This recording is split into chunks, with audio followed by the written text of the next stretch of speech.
Yo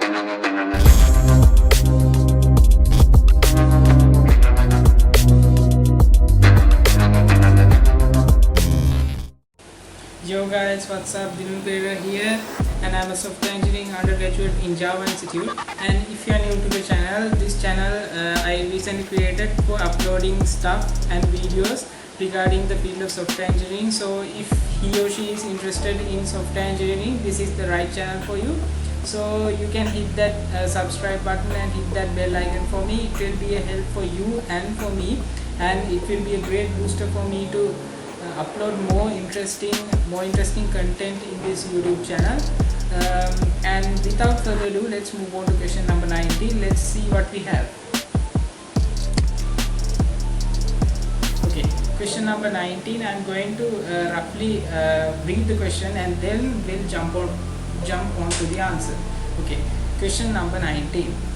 A biology tuition teacher has decided to present a web application to the students who learn online during this pandemic session to see their examination results. Imagine that you are a freelance software engineer and the teacher has seen your work on your YouTube channel. So a teacher has watched my YouTube videos in my YouTube channel and she has decided to hand over me some work.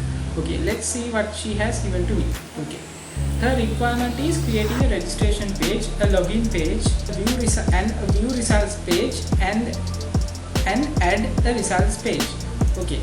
Now in this registration page should contain the student's name, email address, passwords, and the login credentials of the login page should be email and password. The teacher has fixed email address, that means the teacher is the admin now. So the admin has two separate emails and passwords to enter into the page, and if the teacher logs into the system, he or she should be directed to the add results page. So a student cannot go to the add results page, only a teacher can go. In the add results page, the teacher should be able to add the results of the students and the examination date, and also the results release date, marks, and also the grade. Now here I have done an additional thing. I haven't added this grade, but according to the mark I have graded the review grade of the student. And when a student logs into the system, he should be directed to the page. Now say a person X, when he logs in using his credentials, only his results is viewed in the results page. And when a student in the views results page, there should be the results of the students who logged in only. Okay, let's see what the answer is. So I'll click on this view answer button. So let's see our answer. Okay, so as this is a bio teacher means she teaches basically everything about biology. So I used a biology image. So I used an image regarding biology. Okay, so I quickly when you enter to the page, you will be shown the sign in page only. But if a person is not yet registered to the system, he can click on this button. Don't have an account, he can click on this button. So what happens when he clicked on this button? The sign in form is reviewed. So if he comes to this one and if he already has an account, he can click on this button. So the sign in and sign up is alternatively toggled here. Once you click on the relevant button, it is toggled. So if you have an account, you can click on sign in. If you don't have one, you can click on sign up. Okay. So first I'll enter the details which is already there. First I'll register a person, a random person. I'll register. Then I'll see how he can see his results. Okay, so I'll enter the details of a random person.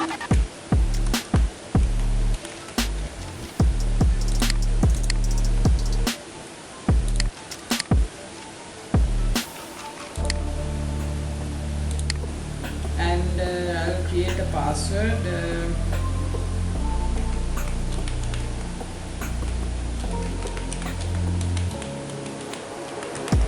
And I have to re-enter this password. First I'll show you how the validations work. So I'll show you how the validations work. If I click on this sign up button, it says please enter your first name. Then I have to enter my first name. Then the next field is validated. Please enter your last name. And then I have to enter an email. Now if you don't put this M here, if you don't put this .com here, it says please register valid email. Okay, then I have to create a password. It says please create a password.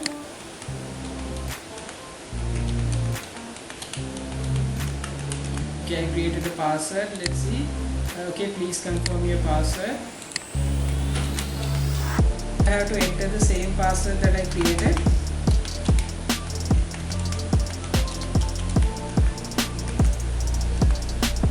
And then all I have to do is click on this sign up button. So let's see what happens. So it says user registration successful. Okay.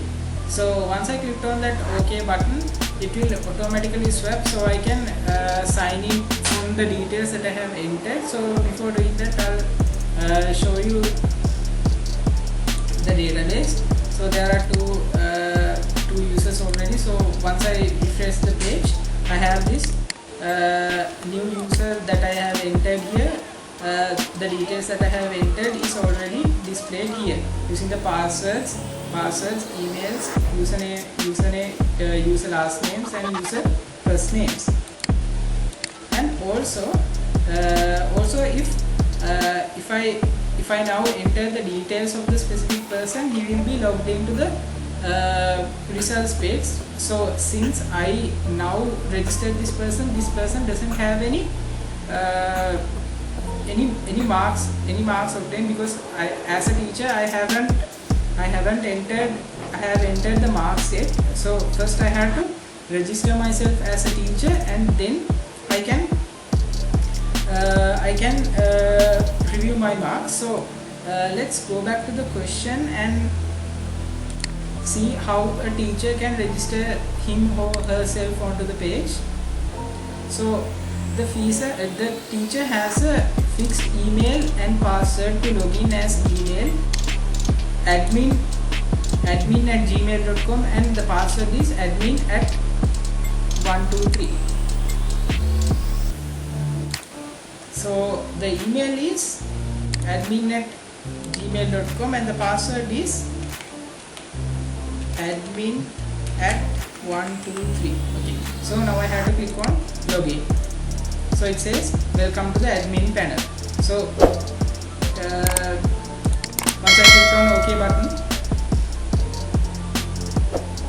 I will be directed to the admin page. Now this is the admin page. In the admin page, I can enter the marks of every student.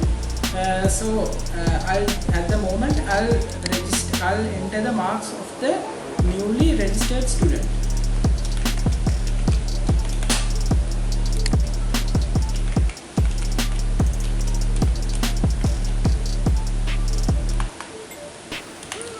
So for a moment, I'll show you the database. So his name is Ranidu Gunatilaka, and if I have to mention the examination date. Now since this is an imaginary scenario, I'll just click on the 31st of this month, and the results will be released on October 21st. Okay, these are just random marks. So I'll just mark this as 95. He scored 95.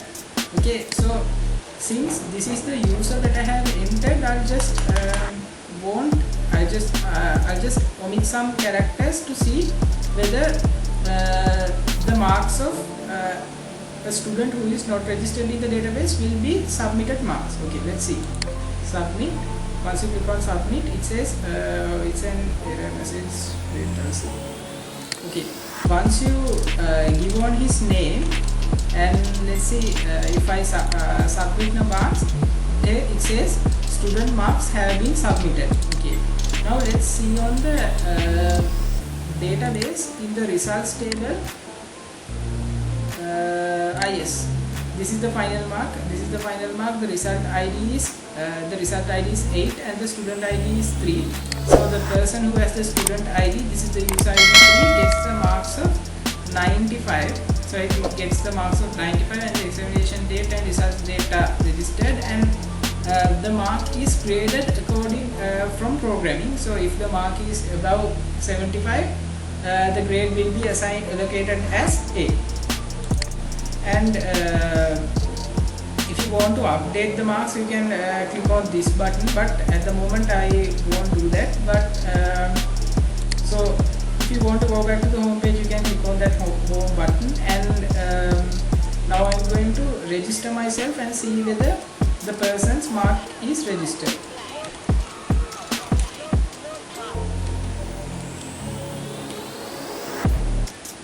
Okay, now I entered the details of the user that I have registered, and let's see his marks by clicking on the login button. So it says login successful, welcome. So once I clicked on that button, his marks are displayed with student ID 3, first name Ranitu, then the last name is Gunatilaka, and the date of release is, so I won't give the user the examination date because he already knows it, but the date of release is displayed with the marks and the grade. And that's it what I have to discuss. So now what I have to do is to show you the code. Okay, let's minimize it and see the code. Okay, so first I will show you the so I won't show you the question because question is simply an image tag, and here the question is the register.php file. And so in this register.php file, what I have designed is the now I have two forms, as you can see in the interface. If I click on this sign up button, what happens is the sign in and sign up automatically swaps by the link.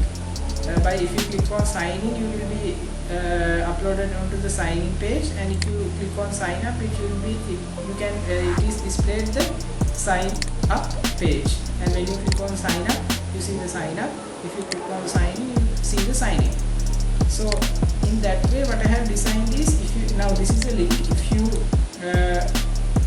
now here don't have an account, if you click on this sign up link, which is in green color, there's an on click function, it says toggle form. Okay, let's see what's toggle form here on the script.js, which I have connected onto the register.php. Here what happens when you click on toggle form is that container class list is changed. So once you click on the sign up button, what happens is these two are divs, they are interchanged. They are interchanged with the different images. Okay, so once you take overall, it's a nice animation, and you can display both your sign in and sign up in the same div. Okay, and now on the sign up section, now it says here login and sign up. This is the sign in section. This is the sign in section.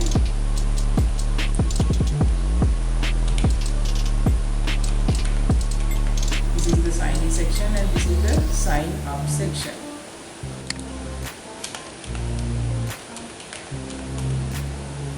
The sign up section. Okay, so when you sign up, when you click on this button which says sign up, when you click on this button which says sign up, what happens is, as it is connected to the script.js file, it goes through the sign up function. Using the sign up function, I have got all the details in the input fields in the page. I have got all the details in the input page, and it is transferred to the registered process .php file.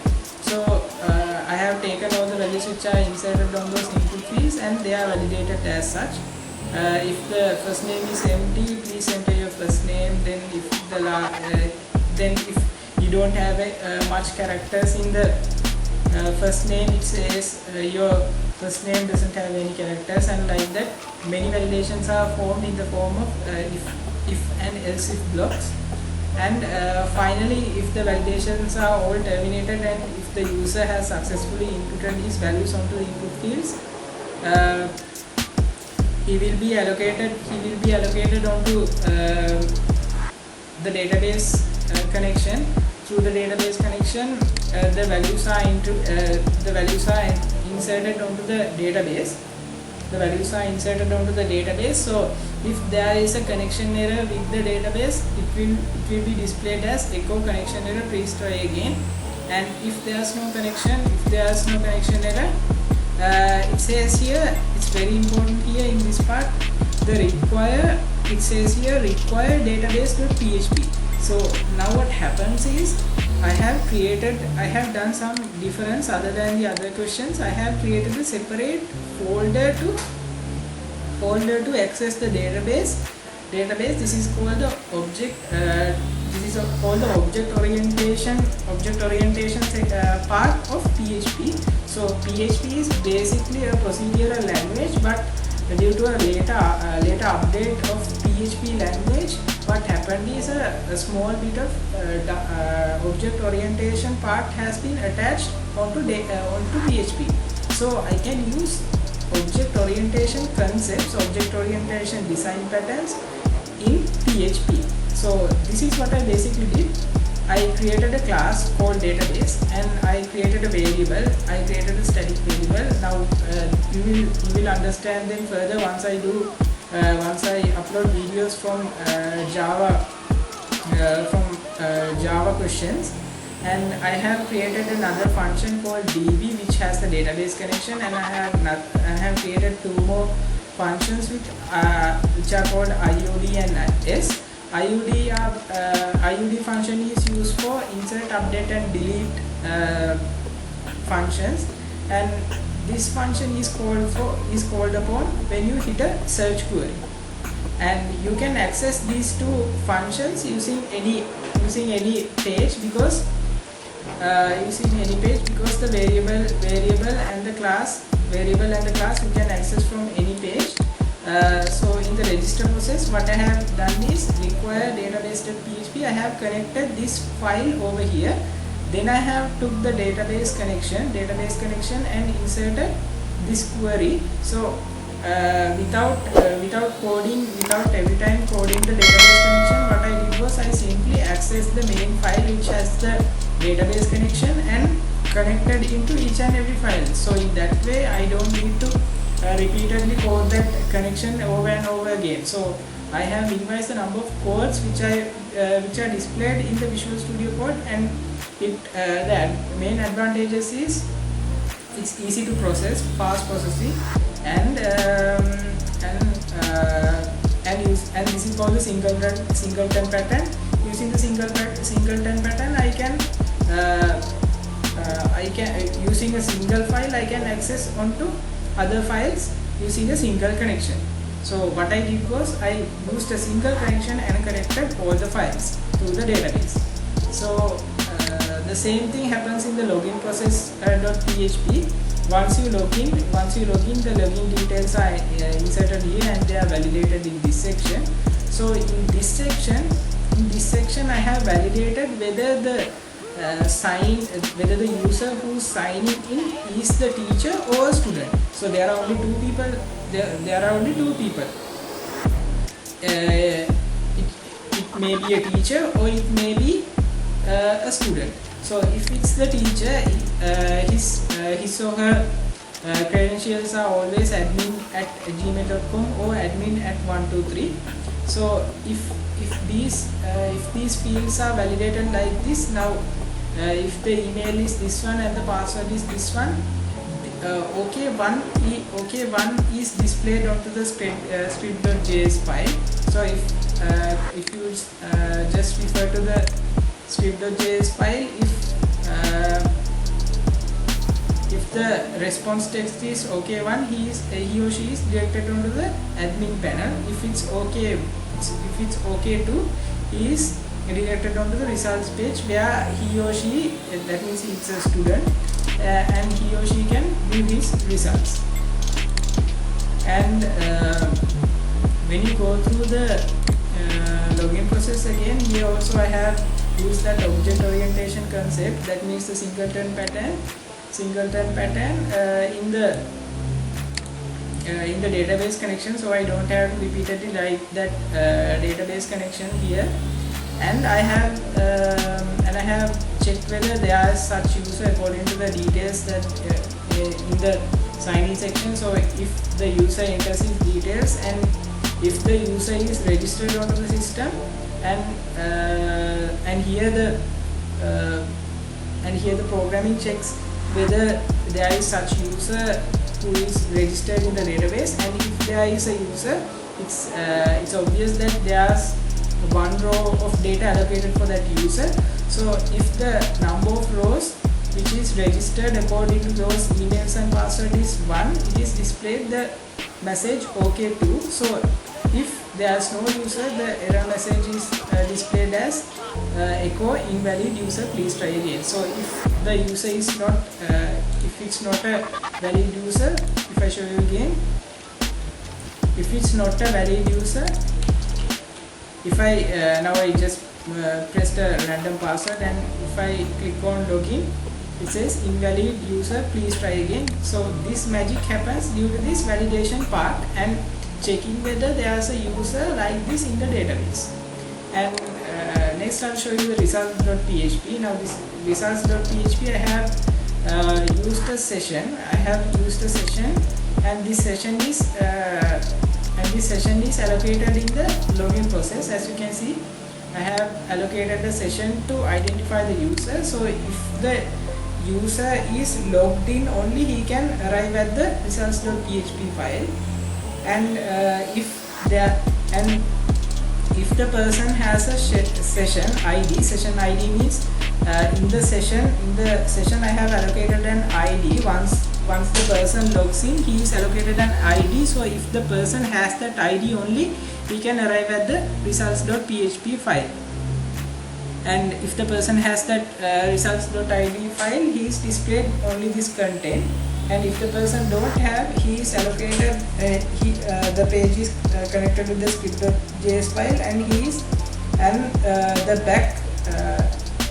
the back function is activated. What happens in the back is he is allocated onto the register page, register.php file. So he is again transferred to that register page. And in the results section, what I have done is I have done that object orientation concept here also. And what I have done is I have counted the number of rows in the result set. Result set means the table that I am getting, and I have calculated the number of rows using numRows function, and I have allocated them to a variable. So if you guys have heard of the for loop in programming, the for loop is basically a loop concept that we use without count. Now I'll give you a simple example. Now if you are a student and you go to school, and if the teacher calls you to write the same sentence, I didn't bring my maths book or something, I didn't bring my maths book, and if you are asked to write that 100 times on a piece of paper, and if you are a programmer, you can do this. So you just have to write 100 here. Starting from 0, you have to write 100 instead of $n here. So if you only need to write one line, so what happens in the for loop is it is repeated 100 times inside the loop. And this is the table. This is a bootstrap table that I have designed to show the results when a user signs in onto the results page. And and then I have the admin panel. Admin panel is the panel allocated for the admin of the relevant page, and a table, and I have a table format for the admin of the page. So I use the dark theme for that, and I have certain columns with student name, and then there's an input field for entering the student's name, and for the last name of the student there's a separate input field, and for the examination date there's a date field, and for the release date also as such. So I have entered all the details using that inside that table.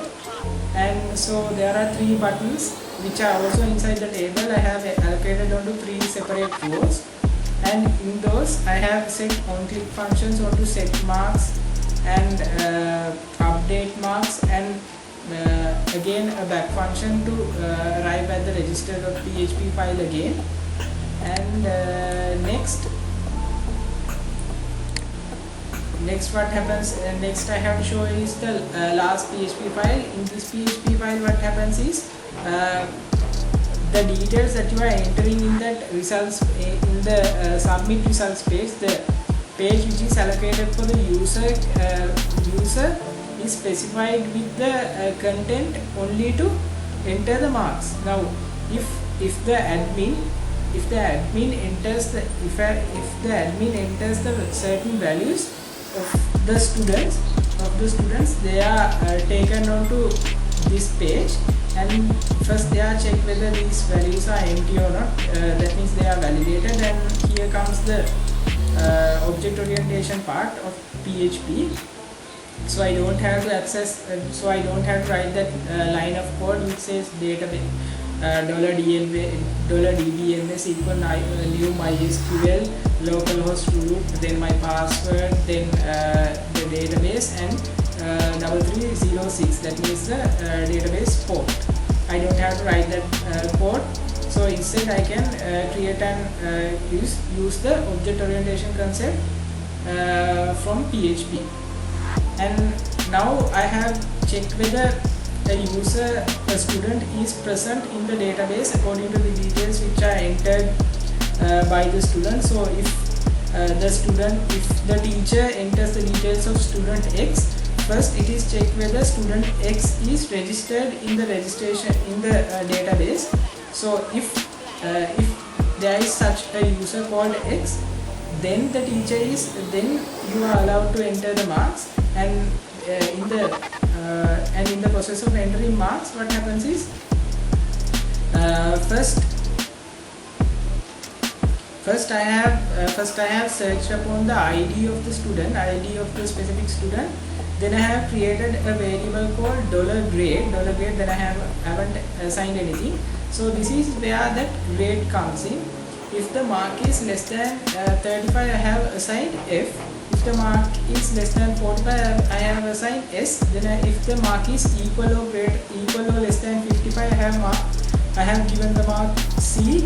If the mark is less than or equal to 75, I have given the mark grade B. Then if the mark is equal or less than 100, I have given the mark A. And there's the database connection using Ajax, using that object orientation, and I have sent a message OK to tell the admin that the marks has been entered. But if there's no such user like that, that means if the teacher enters the details of student X and student X is not registered onto the database, this message is displayed: echo invalid details, please try again. So this is all the programming that is behind this project. That is all the programming which is inside that project. So that is the end of question number 19. So I hope to see you guys in question number 20 in the next video. So see you guys then. Bye.